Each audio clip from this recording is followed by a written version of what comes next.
காலேஜ்குள்ளேயே தான். எங்கள் காலேஜ்குள்ளேயே கேம்ப் மாதிரி போட்டிருந்தாங்க. அதுக்கு தான் நானும் என்னோட ஃப்ரெண்ட்ஸ்லாம் போயிருந்தோம். ஃபார்ம் ஃபில்அப் பண்ணாதான் உள்ளே விடுவோன்னு சொல்லிட்டாங்க. ஃபார்ம்லாம் வேற ஃபில்அப் பண்ணிட்டு போனோம். எங்களுக்கு முன்னாடி அங்கே நிறைய பேர் வெயிட் பண்ணிட்டு இருந்தாங்க.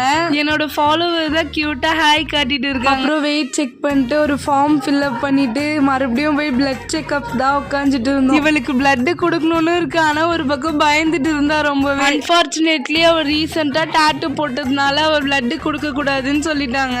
அடுத்து நான் போய் டெஸ்ட் பண்ணணும் தான் எனக்கு பெரிய ஷாக்கே இருந்துச்சு. நானும் பிளட் கொடுக்கலான்னு ரொம்ப ஆசையா தான் போனேன். ஆனா அங்க போனதுமா உனக்கு ஹீமோகுளோபினே இல்லம்மா, கிளம்புமா, பிளட் எல்லாம் கொடுக்க முடியாதுன்னு சொல்லிட்டாங்க.